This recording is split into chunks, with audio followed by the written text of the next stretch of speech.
Hello there, my name's Paulie and welcome to this video. Today I want to share with you what is without a doubt the rarest guitar from my guitar collection. Now, just because this thing's rare doesn't make it valuable. It was built by a relatively unknown builder. The brand is relatively unknown. The instrument itself isn't particularly a great guitar. It's okay, I guess, for a lower end instrument. But what makes this thing rare is the fact that I can only find one other instrument floating around out there on the planet. There is possibly others, but I've never seen any others other than a maroon version of this instrument. So what is this guitar? Well, let's have a look at it. So here's the case. Let's have a look inside. The first thing is the smell. Every guitar, when you open up the case and they've been in there for a while, they all have their own smell. And this instrument's no exception. So here it is. This is it. What is it? We'll take a closer look at the headstock and you can check it out. So here it is. It's a Marina Revival Series FL-2. It's got what looks like a rosewood fingerboard, two humbuckers, a volume and a tone control, and a Gibson style three-way switch. Little bit of wear and tear there from play wear. I did play this thing continuously for about 5 years, day in, day out. There's the bridge, which is like a vintage Strat style bridge. Those pickups, they look like Damasio's, but they are actually a Damasio type copy from the 80s. They sound pretty good too. Now the neck on this thing's not the greatest, but it's not too bad, and it's actually had a refret as it was pretty worn when I'd finished with it. So here's a view of the back of the headstock and the neck. This thing's got the thinnest neck I have ever seen anywhere. It is ridiculously thin. There's the neck plate, the bridge cavity or tremolo cavity with the springs and whatnot, and the control cavity. Now those pots are 250K. The volume control pot measured at 276 and the tone control pot measured at about 230. So here we are in the control cavity and we're looking at the volume pot. And the reason why we're looking at the volume pot is to do with this lug here, and it's not actually soldered to the case. I've pressed it against the case, but originally it was just floating there on its own. Now, how this come about, how I come to know about this was, when I'd play the guitar and I'd roll the volume back, it wouldn't actually go down to zero, like there'd still be some sound there. So if I was playing with distortion and I'd wind the volume back to nothing, it'd more or less just clean the guitar up and do nothing else. It wouldn't actually go down to zero like they normally do. And it turned out that this lug was floating and not actually grounded to the case of this pot. Now, why was it left this way? I can only guess, and my best guess would be that the guitar sounded kind of dark and the guy was trying to brighten it up or increase the output a tiny bit by not loading the pickups up with the pot. On top of that, the pots are 250K, not 500K that you normally get with humbuckers. So that's just a little point of interest with this guitar. So here's what the guitar looks like in the hands.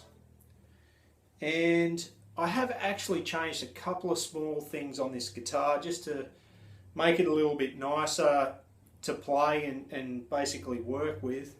It used to have two black Strat style knobs for the tone and volume controls, and they were kind of just dicky, like they weren't great, so I ended up buying two knurled telly style ones and putting those on. The other thing I changed was the string tree. I was trying to improve the tuning stability, and it actually had like a cheap like Squire style string tree there, and I swapped it out for something similar to an American Fender type string tree, just to try and improve the tuning stability. So how long have I had this guitar?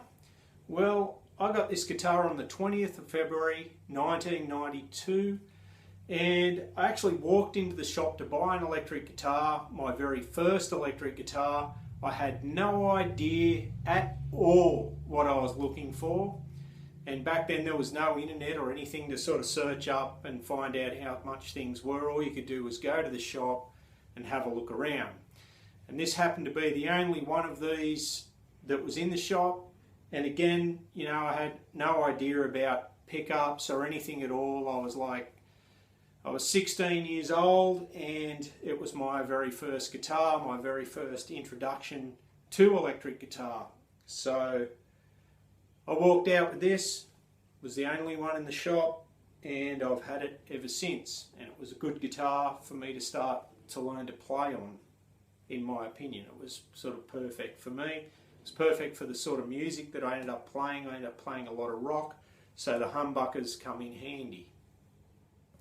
So before I show you what this thing sounds like, I just want to put it out there. If you have one of these, could you please do a short video on it and post a link in the comments section? Or if you have any information, could you please write that in the comments section also? I'd appreciate it heaps.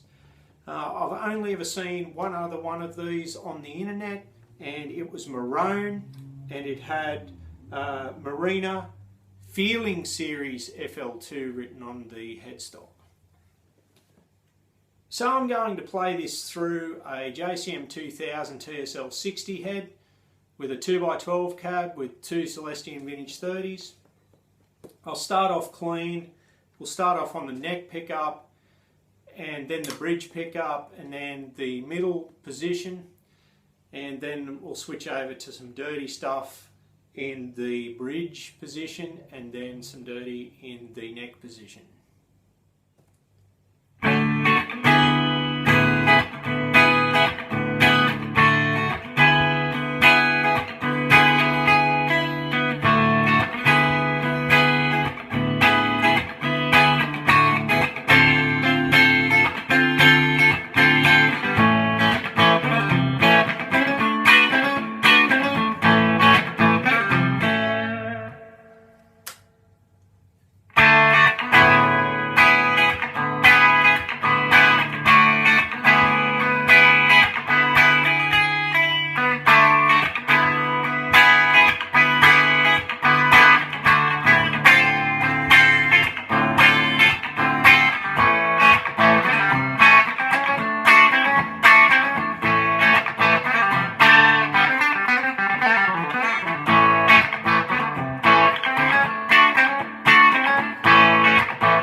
So I hope you enjoyed this video. If you have any questions or comments, please leave them in the comments section below. Don't hesitate to like the video if you actually liked it and give it a thumbs up. And don't hesitate to subscribe either, as I upload videos to do with the electric guitar on a fairly regular basis. And I've got about 93 videos up now. So yeah, have a great day. I'll catch you later.